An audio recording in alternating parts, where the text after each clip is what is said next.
The desert wind carried the scent of sage and distant rain as Maria Elena Vasquez stepped out of her father's pickup truck.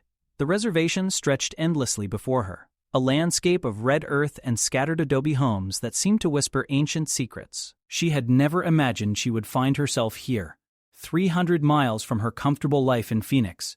But circumstances had a way of reshaping destinies. Maria Elena was not Apache. Her family traced their roots to Mexico. Generations of hardworking people who had built their lives in the sprawling suburbs of Arizona's capital.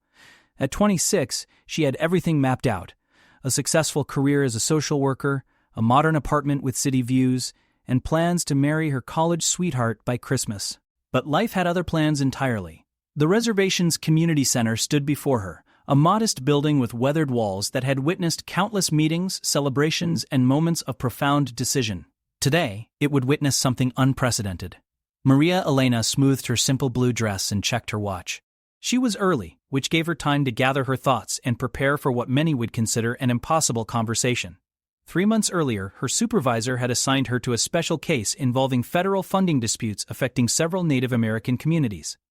The paperwork seemed routine at first, but as she delved deeper into the files, she discovered a web of bureaucratic neglect that had left entire families without proper healthcare access.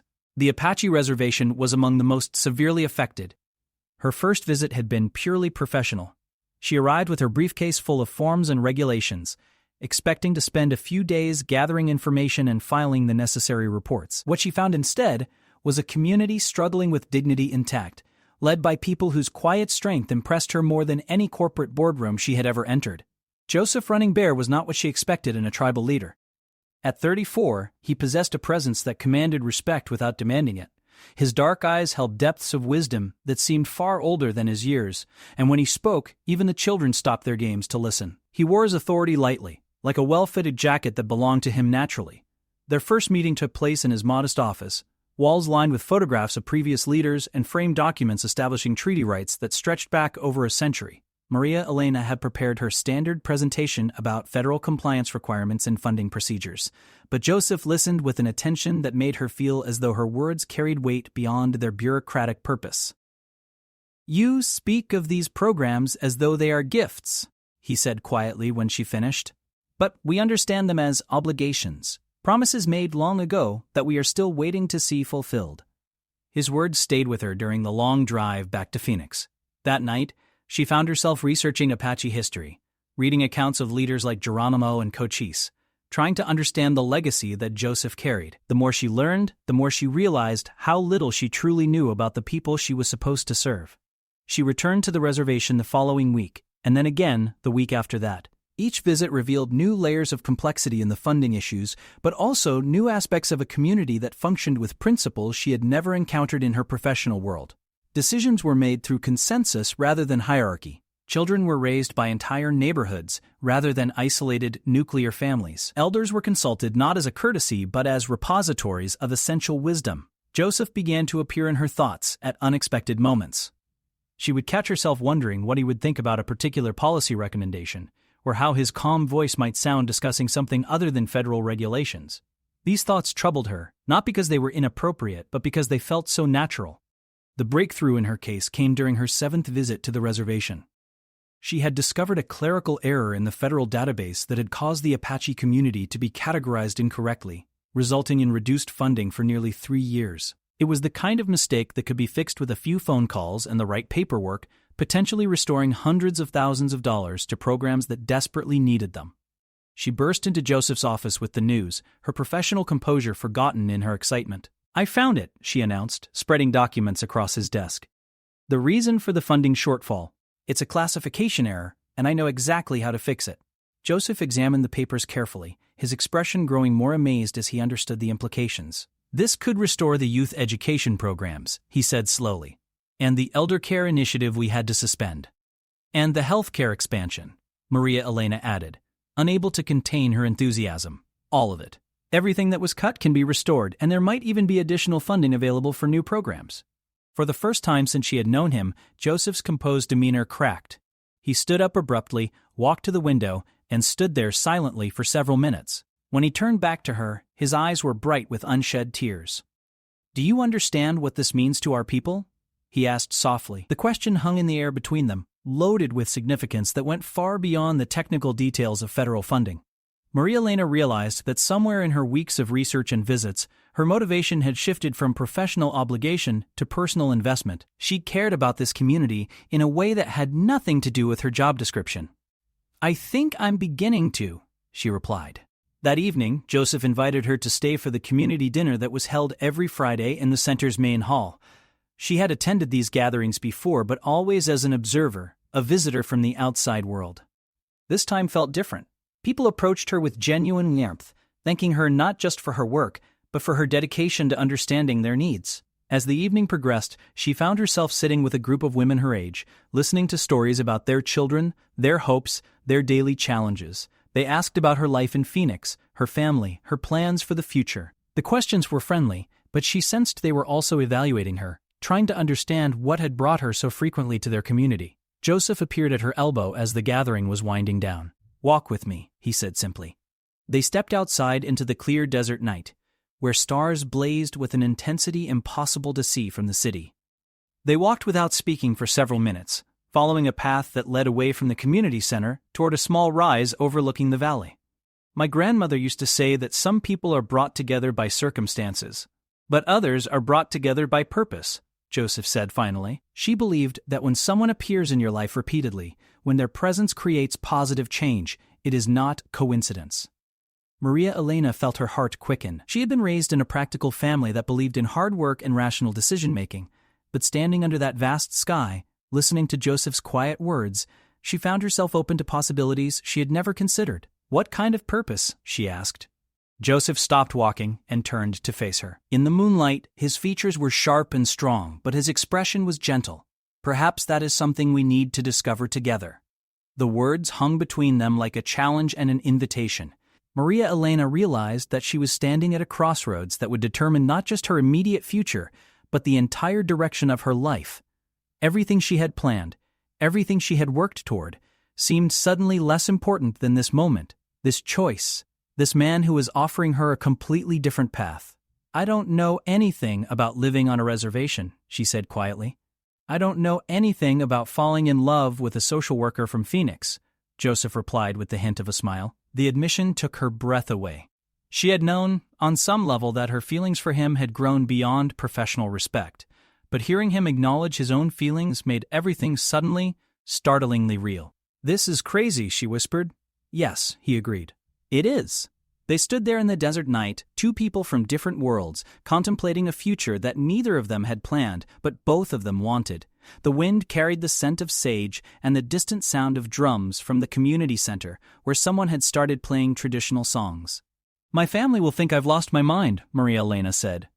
"Mine will think you're the answer to prayers they've been offering for years," Joseph replied. The difference in their perspectives highlighted the gulf between their backgrounds, but also the potential for something beautiful to grow from that difference. Maria Elena had spent her career building bridges between communities, helping people navigate systems and find solutions to complex problems.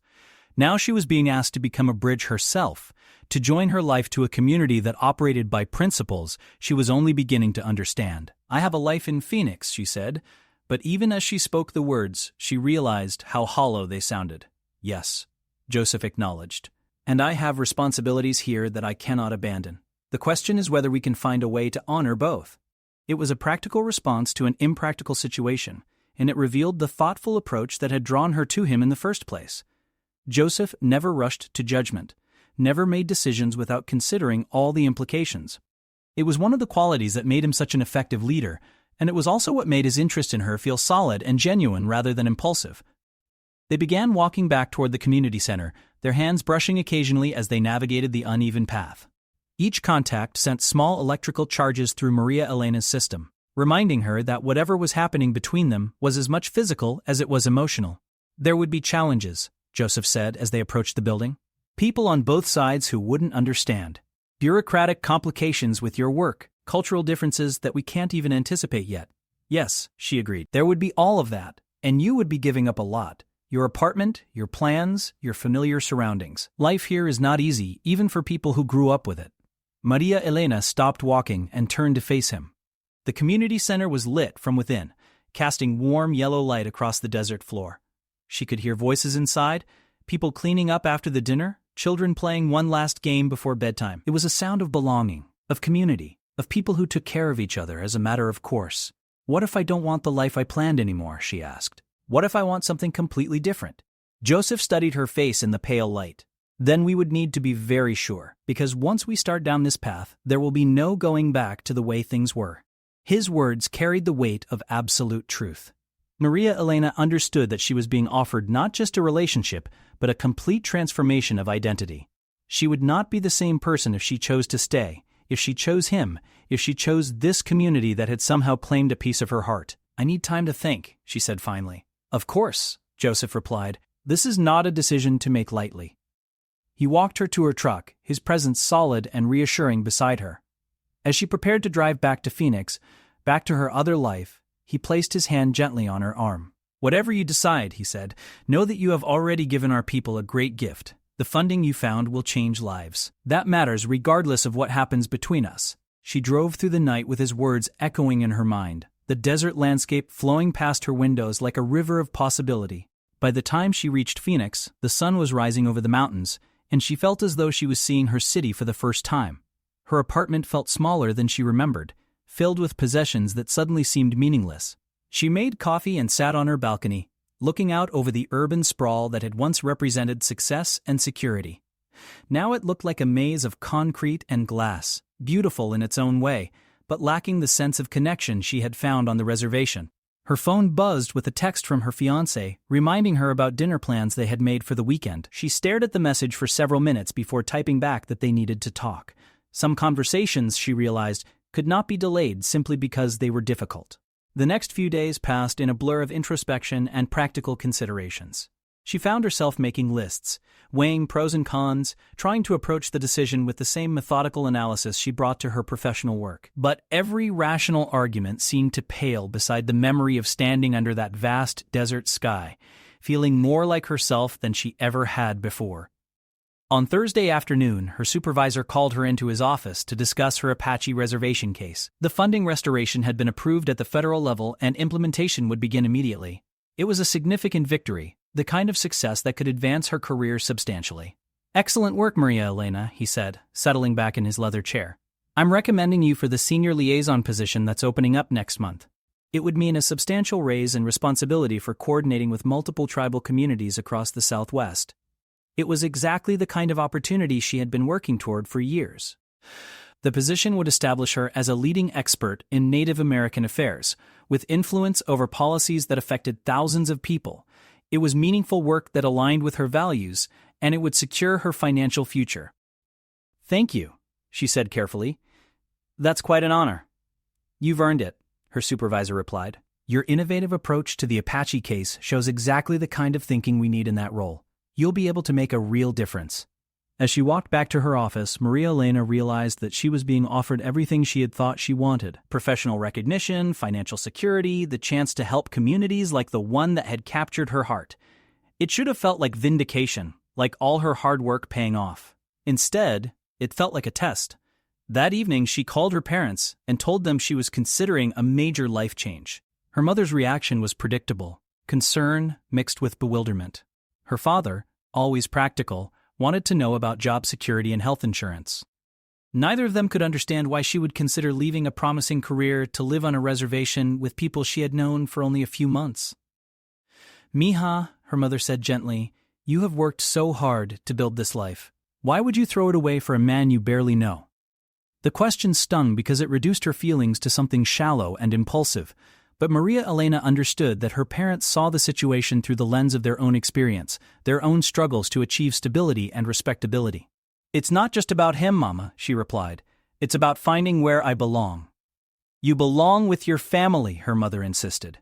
With people who share your values, your background, your goals. But as the conversation continued, Maria Elena realized that her values had been shifting, without her fully recognizing it. The competitive individualism that had driven her career success felt less important now than the collaborative spirit she had witnessed on the reservation. The material comforts she had accumulated seemed less valuable than the deep connections she had observed between people who truly knew and cared for each other. After she hung up the phone, she sat in her silent apartment and tried to imagine her future. She could see herself in the senior liaison position, traveling between reservations, implementing programs, earning recognition for her expertise. It was a good life, a meaningful life, but it was also a solitary one. Alternatively, she could see herself learning to navigate the complex social structures of Apache community life, contributing her skills in new ways, raising children who would grow up bilingual and bicultural, growing old beside a man whose quiet strength had awakened something in her she hadn't known existed. Both futures had merit, but only one felt like home. Friday morning, she called in sick to work and drove back to the reservation. She had no appointment, no official business to conduct, no excuse except the need to see Joseph again and tell him what was in her heart. She found him at the youth center, working with a group of teenagers on a mural that depicted the history of their people. He was wearing old jeans and a paint-stained shirt, his hair tied back with a simple leather cord. When he saw her, his face lit up with surprised pleasure, but he finished explaining the technique he was demonstrating before walking over to meet her. "I didn't expect to see you today," he said simply. "I have something to tell you," she replied. They walked outside, away from the curious eyes of the teenagers, and found a quiet spot under a cottonwood tree that provided shade from the morning sun. Maria Elena had rehearsed her speech during the drive from Phoenix, but now that the moment had arrived, all her prepared words seemed inadequate. "I've been offered a promotion," she began. "A senior position that would let me work with Native American communities across the Southwest. It's everything I thought I wanted." Joseph nodded, his expression carefully neutral. "That sounds like a significant opportunity." "It is," she agreed. "And 6 months ago, I would have accepted immediately without question. And now?" Maria Elena took a deep breath, gathering courage for words that would change everything. "Now I find myself wondering if there might be something better than everything I thought I wanted." Joseph's composure finally cracked, and she saw hope flicker in his dark eyes. What might that be? She reached for his hands, surprised by her own boldness. His skin was warm and calloused from physical work, so different from the soft hands of the office workers who made up her usual social circle. "A life here," she said quietly. "With you, with your people, learning to belong somewhere instead of just passing through." The words hung in the desert air between them, simple and profound. Joseph squeezed her hands gently, and she could see him processing the implications of what she was offering. "Are you certain?" he asked. "This is not a decision you can unmake easily." "I'm terrified," she admitted, "but I'm more afraid of spending the rest of my life wondering what might have been." Joseph pulled her closer until she could feel the warmth radiating from his body, until she could see the flecks of gold in his brown eyes. "There will be difficulties," he said softly. "People who question your motives, your commitment, customs you don't understand, responsibilities you've never imagined." "I know," she replied, "but there will also be you, and a community that feels more like home than anywhere I've ever lived."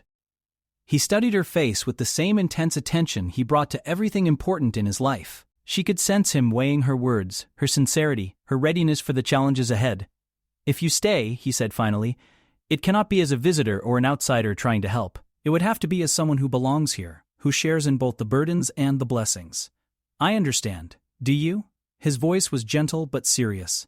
"Because once our people accept you, once you become part of our family, you will be expected to put the community's needs before your own personal desires. That's how we survive, how we've always survived." The weight of his words settled over her like a blanket.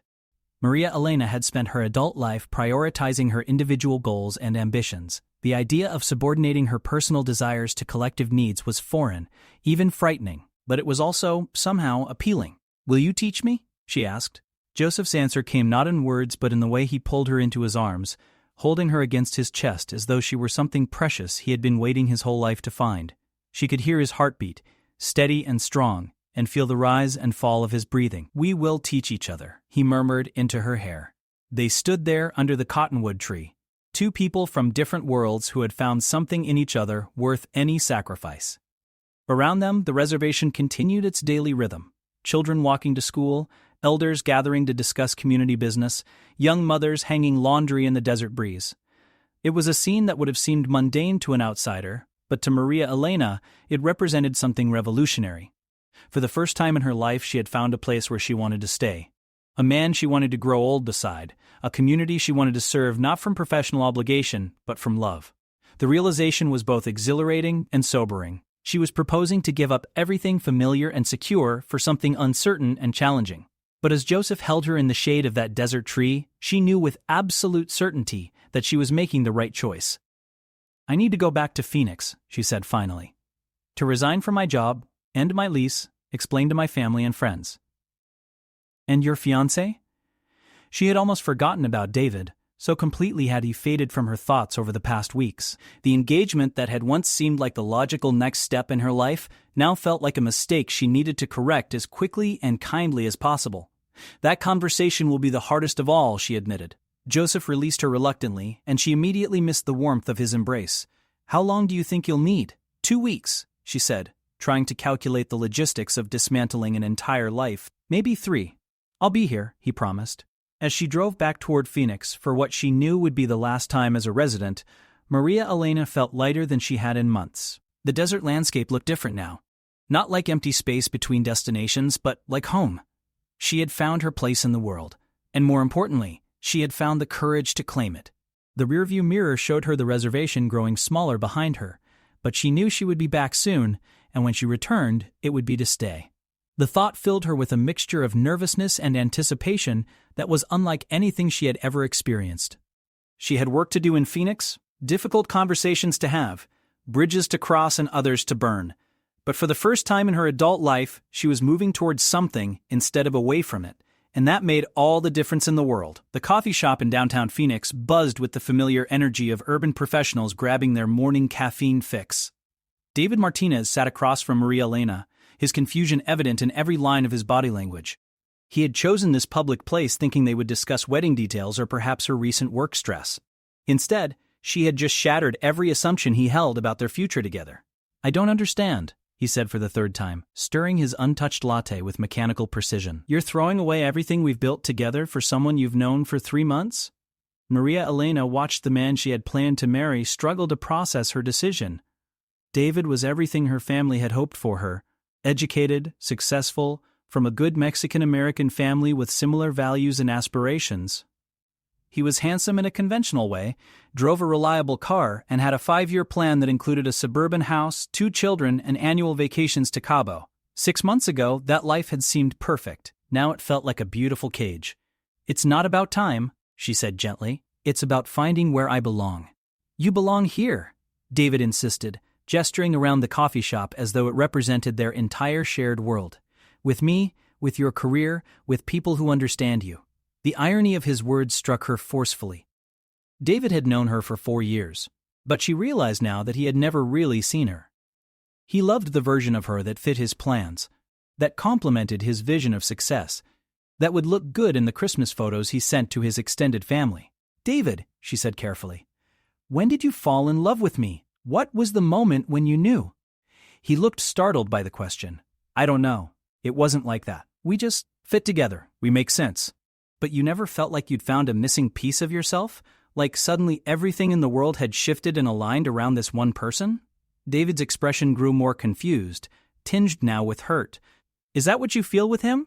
The question hung between them like a bridge she was afraid to cross. To answer honestly would be to acknowledge that what she felt for Joseph was fundamentally different from what she had shared with David. It would be to admit that their 4-year relationship had been built on compatibility rather than passion, on mutual convenience rather than deep connection. "Yes," she said quietly. "That's exactly what I feel." David sat back in his chair as though she had struck him. Around them, the coffee shop continued its bustling rhythm, but their corner table felt isolated, suspended in a bubble of painful honesty. "So what was I to you?" he asked. "Just a placeholder until you found your great love?" The hurt in his voice made Maria Elena's chest tighten with guilt. David was a good man who deserved better than to be someone's second choice. He deserved a woman who would love him with the same intensity she now felt for Joseph. "You were never a placeholder," she said sincerely. "You were exactly what I thought I wanted. But I've discovered that what I thought I wanted and what I actually need are very different things." David studied her face as though looking for cracks in her resolve, some sign that this was a phase she would outgrow. "You're making the biggest mistake of your life," he said finally. "Maybe," she agreed, "but it's my mistake to make." They parted ways outside the coffee shop with an awkward hug and promises to remain friends that both knew were unlikely to be kept. Maria Elena watched David drive away, feeling the weight of burning yet another bridge to her old life. The next stop was her parents' house, a neat ranch home in a neighborhood where every lawn was perfectly maintained and every mailbox bore the name of a family pursuing the American dream. Her mother was in the kitchen, as always, preparing enough food to feed twice as many people as actually lived there. "Mija," her mother said, embracing her warmly, "you look thin. Are you eating enough?" It was a typical maternal greeting, but today it felt loaded with significance. Soon, her mother would no longer be able to monitor her eating habits or worry about her daily welfare. Soon, Maria Elena would be 300 miles away, learning to navigate a completely different way of life. Her father appeared from his workshop, wiping his hands on a rag that smelled of motor oil and sawdust. Roberto Vasquez was a man of few words who expressed love through action rather than speech. He had worked double shifts for 20 years to send his daughter to college, never complaining about the sacrifice, never asking for gratitude. "Papa," she said, accepting his bear hug gratefully. They gathered around the kitchen table, a scarred wooden surface that had witnessed countless family meals and conversations. Her mother served coffee and fresh pastries, creating the warm atmosphere that had defined Maria Elena's childhood. It was here that she had done her homework, shared her dreams, and received advice about everything from boys to career choices. Now she had to tell these people who loved her unconditionally that she was rejecting everything they had worked to give her. "I have something important to tell you both," she began, her voice steadier than she felt. Her parents exchanged glances, the kind of wordless communication that developed over decades of marriage. They sensed that whatever she was about to say would change things irrevocably. "I've decided not to take the promotion I was offered," she continued. "Instead, I'm resigning from my job and moving to the Apache reservation permanently." The silence that followed was deafening. Her mother's coffee cup stopped halfway to her lips, and her father's expression went completely blank. "What do you mean permanently?" her mother asked finally. Maria Elena took a deep breath and told them everything. About Joseph, about her feelings for him, about her growing connection to the Apache community, about her decision to build a new life in a place that felt like home in a way Phoenix never had. Her parents listened without interruption, but she could see shock and dismay growing in their expressions. When she finished, the silence stretched until it became uncomfortable. "You're throwing your life away," her mother said, tears beginning to form in her eyes. "Everything we sacrificed for, everything you worked for, gone." "I'm not throwing it away, Mama. I'm choosing a different path. A path that leads to poverty," her father interjected, speaking for the first time since she had begun her explanation. "Do you know what life is like on those reservations? The unemployment, the problems with alcohol, the lack of opportunities?" His words stung because they contained elements of truth. Life on the reservation was harder than life in Phoenix, with fewer material comforts and more daily challenges. But her parents were seeing only the difficulties, not the richness of community and purpose she had discovered there. "There are challenges," she admitted, "but there are also rewards you can't understand unless you've experienced them." "Rewards?" Her mother's voice rose with emotion. "What rewards are worth giving? Up your education, your career, your future?" "A sense of belonging," Maria Elena replied. "A community where people take care of each other. A man who sees me for who I really am, not who he wants me to be." Her parents exchanged another look, this one heavy with worry and disappointment. She could see them struggling to understand how the daughter they had raised to value security and success could make such a seemingly irrational choice. "This man," her father said carefully, "he is pressuring you to do this?" "No, Papa. The choice is entirely mine. In fact, he tried to talk me out of it. He wanted me to be sure I understood what I was giving up." "At least one of you has some sense," her mother muttered. The conversation continued for 2 more hours, with her parents alternately pleading, arguing, and trying to negotiate compromises. Could she not keep her job and commute to the reservation? Could she not bring Joseph to Phoenix instead? Could she not at least wait a year to be sure of her feelings? To every suggestion, Maria Elena had the same answer. This was her decision, and she had never been more certain of anything in her life.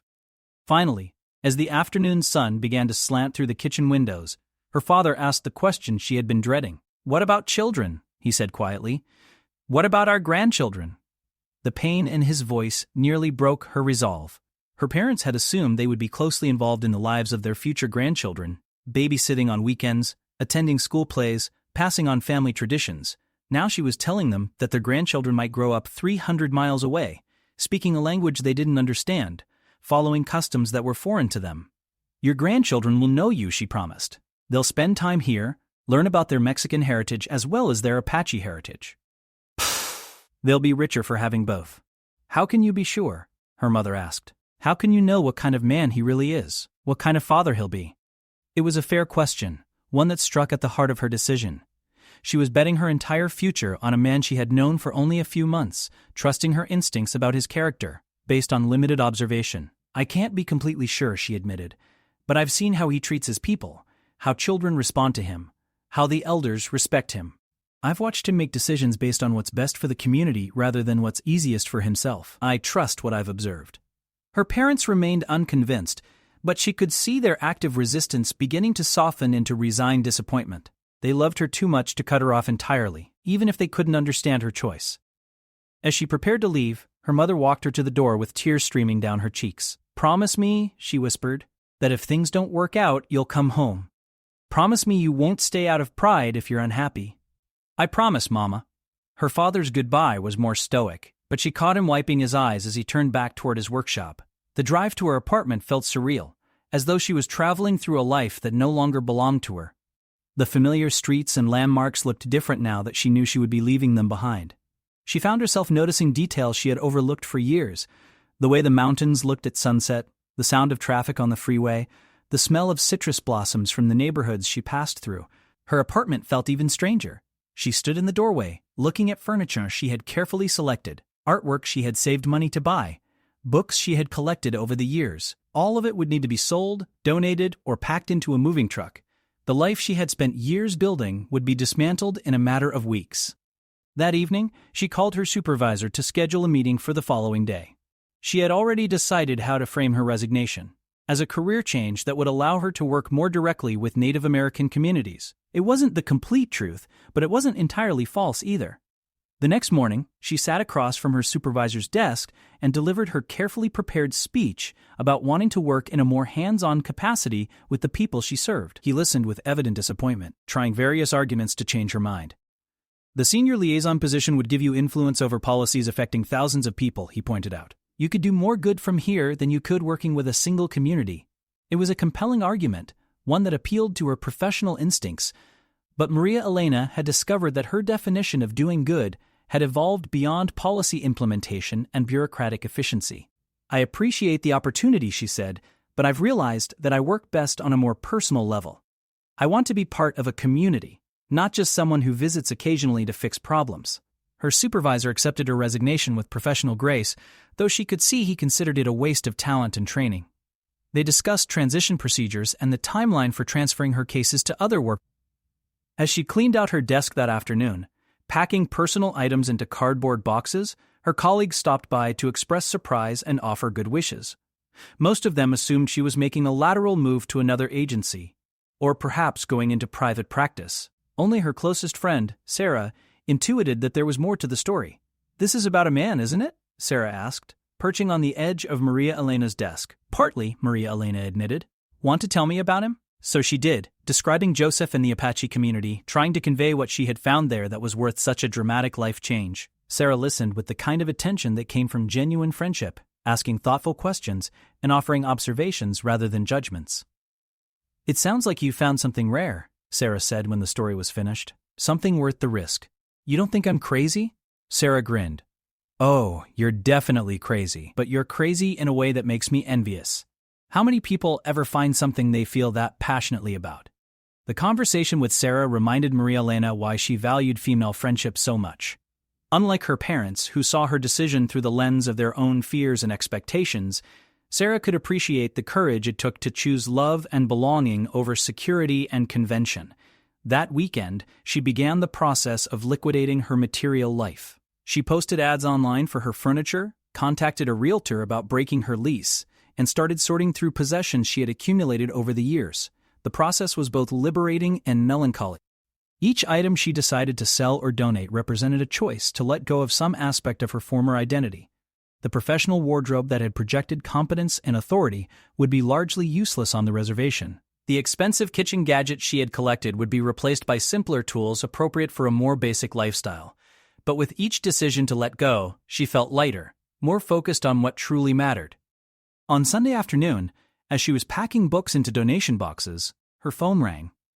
Joseph's name appeared on the screen, and she felt her heart skip with pleasure. "How are things progressing?" he asked.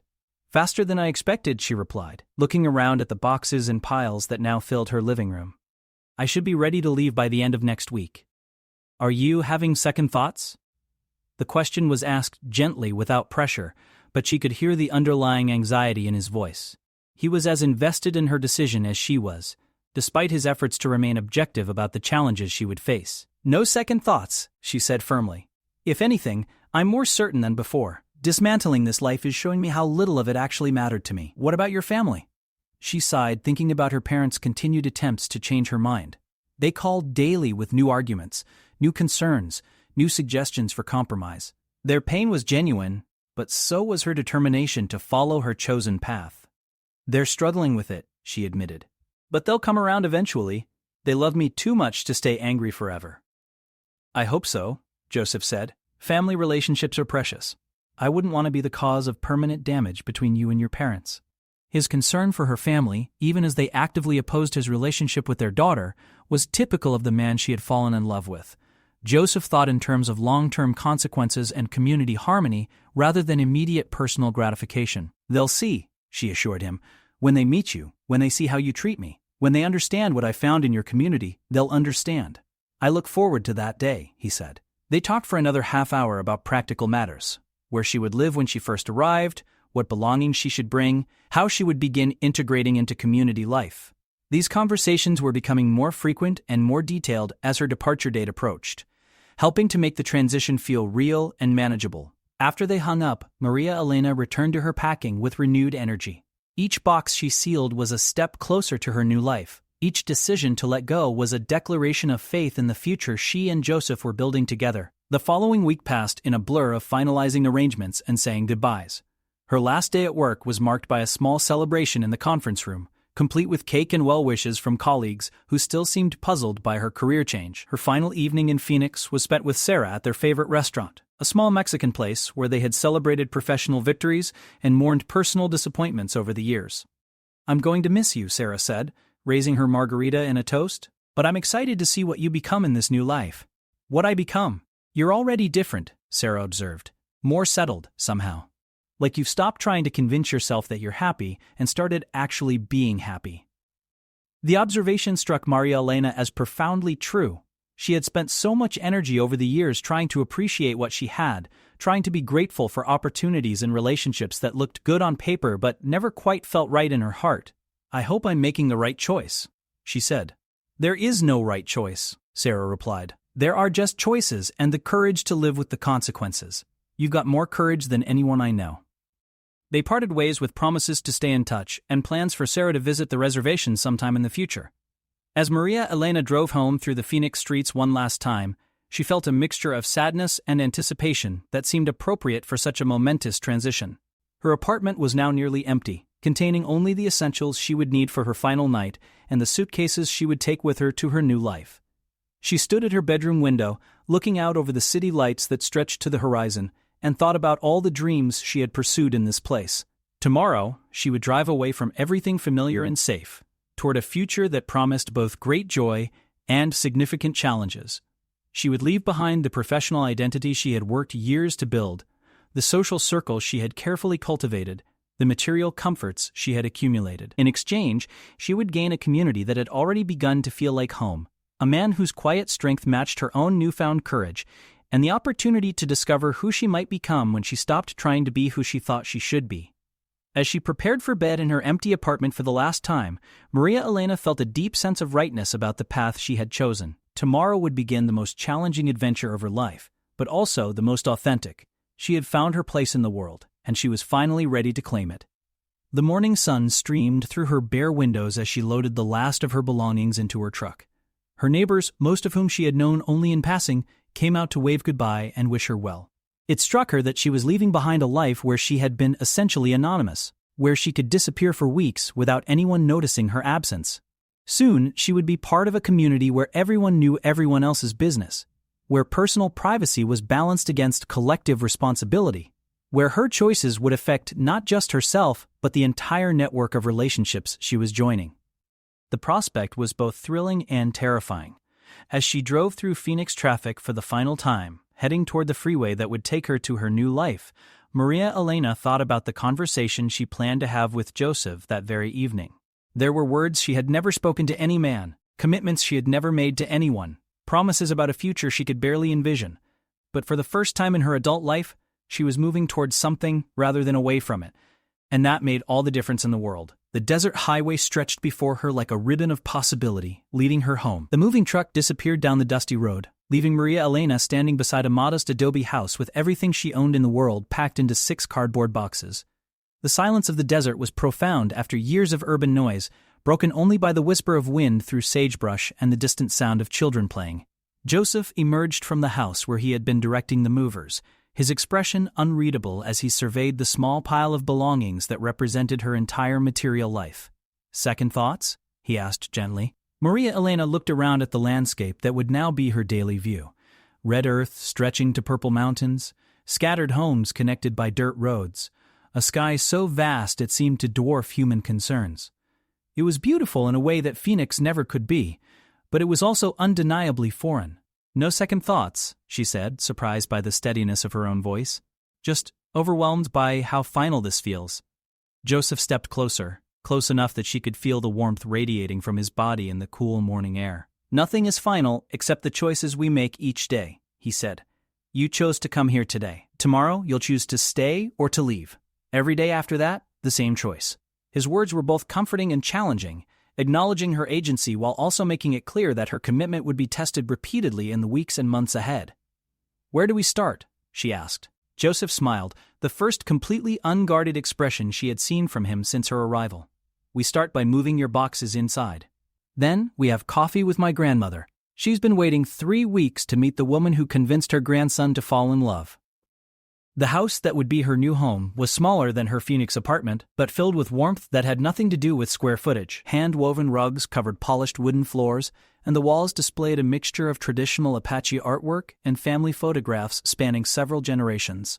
"This was my parents' house," Joseph explained as they carried boxes through rooms that smelled of cedar and sage. "When they passed, the community decided I should live here since I was taking on leadership responsibilities. Now it belongs to both of us." The casual way he spoke of shared ownership made something shift inside Maria Elena's chest.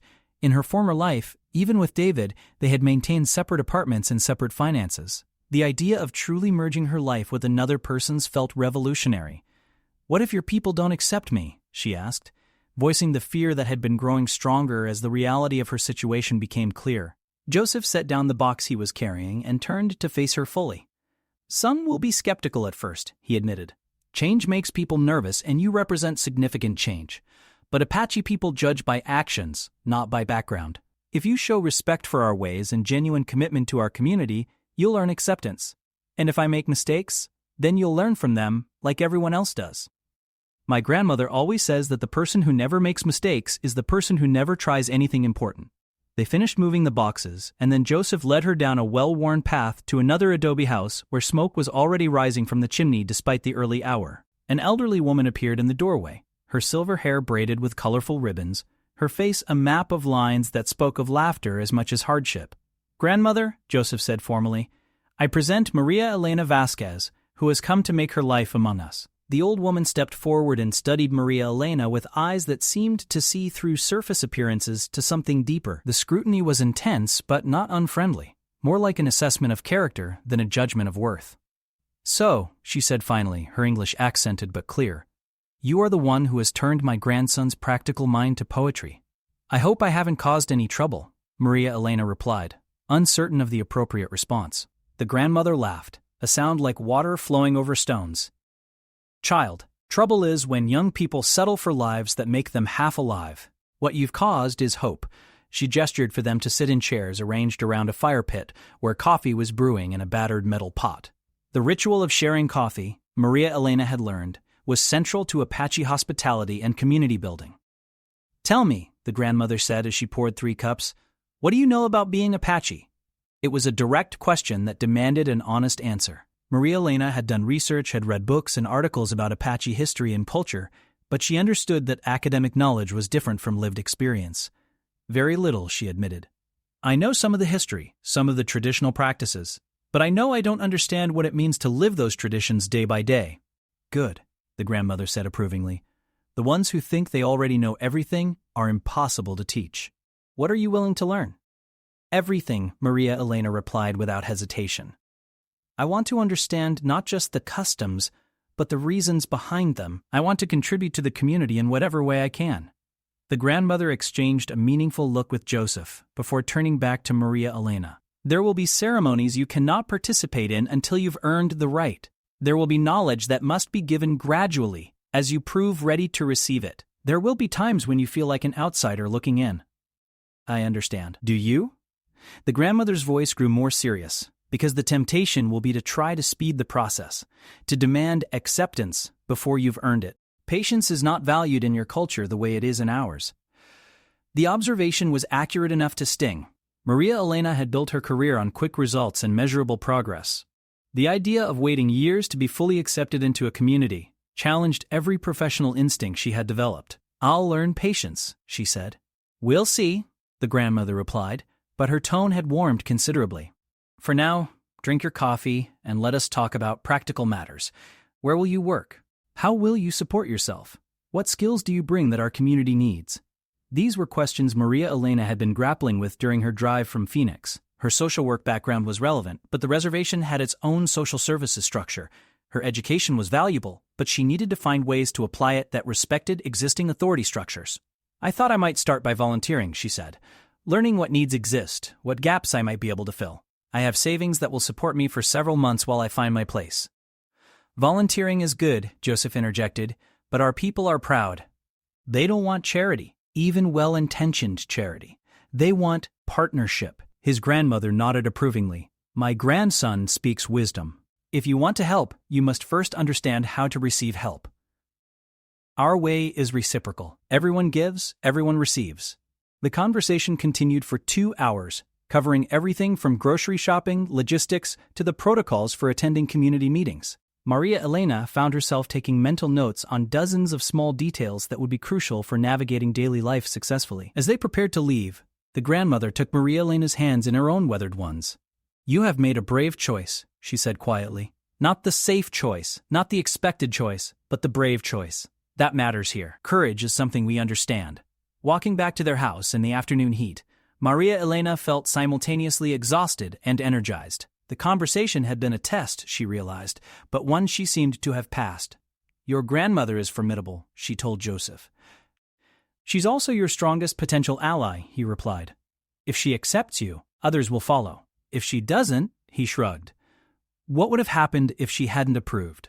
Joseph considered the question seriously. Nothing dramatic, but your path to acceptance would have been much longer and more difficult. Grandmother's opinion carries weight in ways that outsiders don't always understand. That evening they prepared dinner together in the kitchen that was now theirs to share. It was a simple meal of vegetables from the community garden and bread baked in the traditional outdoor ovens, but the act of cooking together felt profoundly intimate. Are you nervous about tonight? Joseph asked as they sat down to eat. Tonight was the community dinner, Maria Elena's first public appearance as a permanent resident rather than a visiting professional. She would be introduced formally, and people would begin forming opinions about Joseph's choice in a partner. Terrified, she admitted.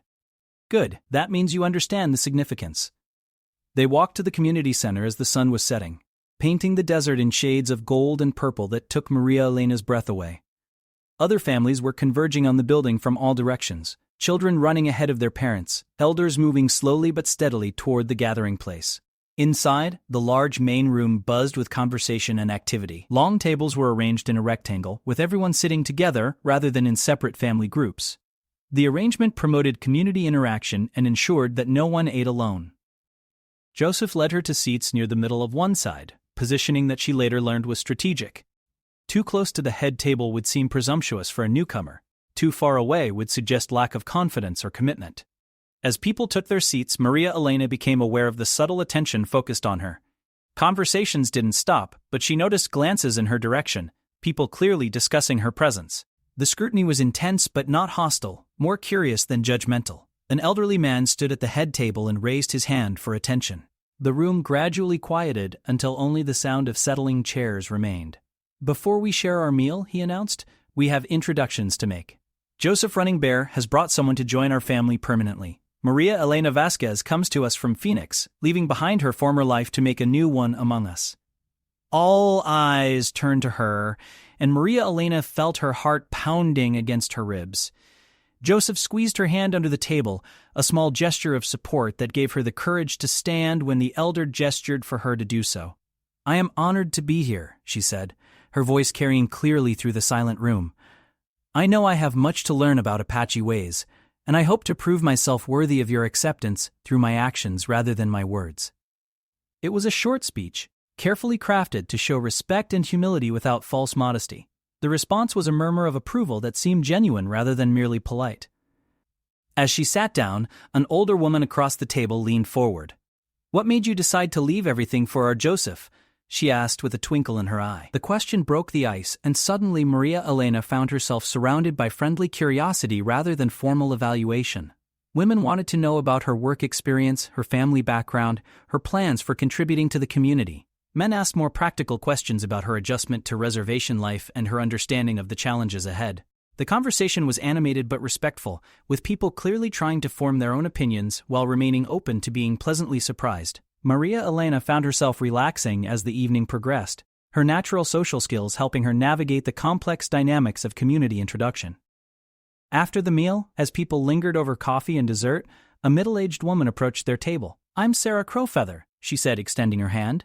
"I run the Early Childhood Education Program. Joseph tells me you have experience with social services?"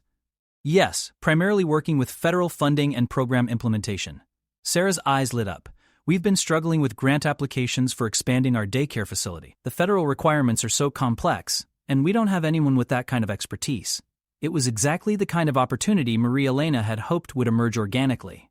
Her skills could fill a genuine need without her having to insert herself inappropriately into existing structures.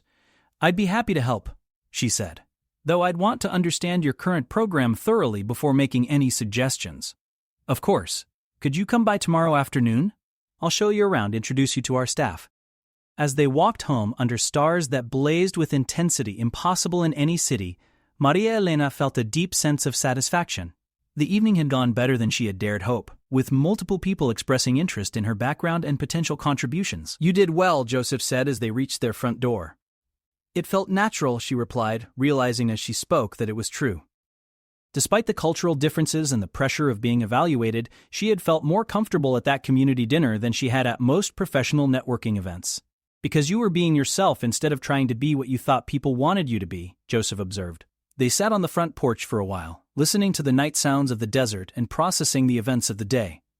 Maria Elena felt the weight of the transition she had made, the magnitude of the changes still ahead, the responsibility she had accepted by choosing to join this community. "Joseph," she said finally, "there's something I need to say, something I've never said to another person." He turned to face her in the darkness, his attention focused completely on her words. "I belong to you," she said simply. "Not in an old-fashioned way where I lose myself, but in the way two people belong to each other when they choose to build a life together. I belong to you, and to this place, and to these people. It's not something I'm trying out or experimenting with. It's who I am now." The silence that followed her words stretched long enough that she began to worry she had presumed too much, moved too fast, declared feelings that weren't reciprocated to the degree she felt them. Then Joseph stood and pulled her to her feet, his hands framing her face in the starlight. "Maria Elena," he said, his voice rough with emotion, "I have been preparing my whole life to hear those words from someone I could love completely. I never expected to find that person in a social worker from Phoenix who turned up to fix our funding problems. Are you disappointed that I'm not what you expected?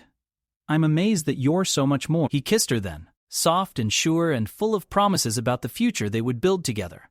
When they finally separated, Maria Elena felt as though something fundamental had shifted in her relationship, not just to Joseph, but to herself. "What happens now?" she asked. "Now we live," Joseph replied. "Day by day, choice by choice, mistake by mistake, success by success, we figure out how to be married, how to raise children who understand both worlds they come from, how to serve this community while honoring your heritage as well as mine."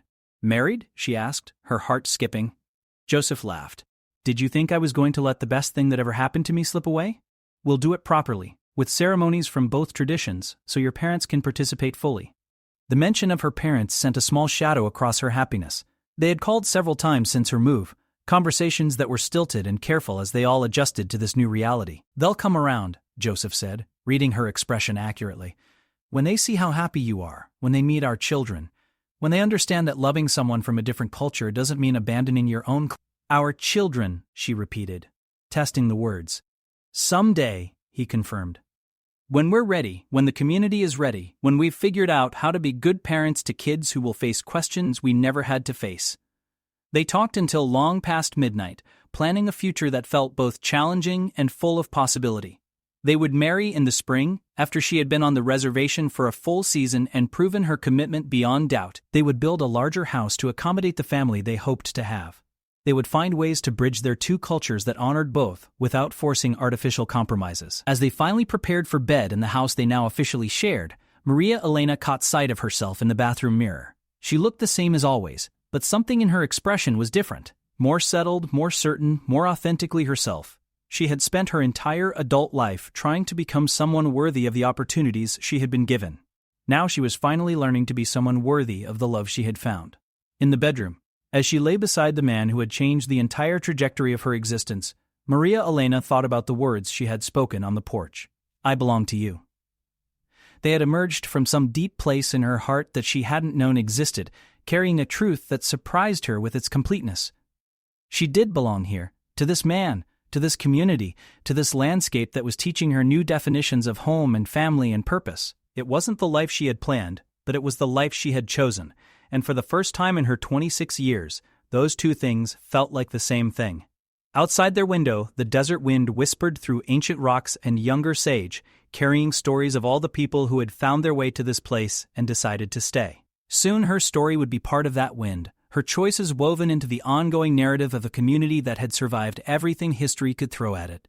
She had found her place in the world, and more importantly, she had found the courage to claim it completely. 3 months later, as winter gave way to spring, Maria Elena stood before a gathering of both communities. Apache families who had become her chosen family, and her parents and relatives who had traveled from Phoenix to witness her wedding. She wore a dress that combined traditional Apache designs with Mexican embroidery, a visual representation of the cultural bridge she had become. Joseph waited for her at the center of the gathering, handsome in traditional regalia that spoke of his role as a leader and the seriousness with which he approached this commitment.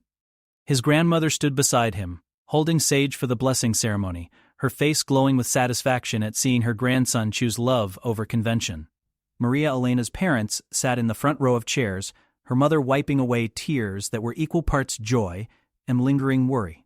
The past months had softened their opposition as they witnessed their daughter's happiness and began to understand the community that had embraced her. As she walked toward Joseph through the circle of people who had become her family, Maria Elena felt the absolute rightness of the path that had brought her to this moment.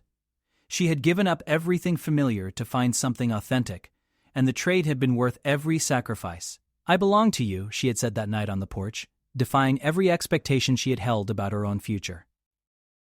Now, surrounded by two communities joining together to celebrate love that transcended cultural boundaries, those words felt like prophecy fulfilled. She belonged exactly where she was, with exactly the person she had chosen, living exactly the life she had been brave enough to claim. The ceremony began with words in Apache, continued with vows in Spanish, and concluded with promises in English that everyone present could understand. It was a wedding that honored multiple traditions without diminishing any of them, creating something new from elements that were ancient and proven.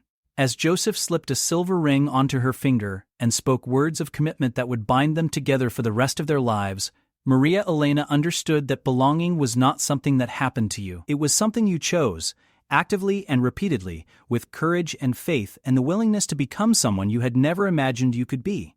She had chosen to belong, and in making that choice, she had finally found her way home.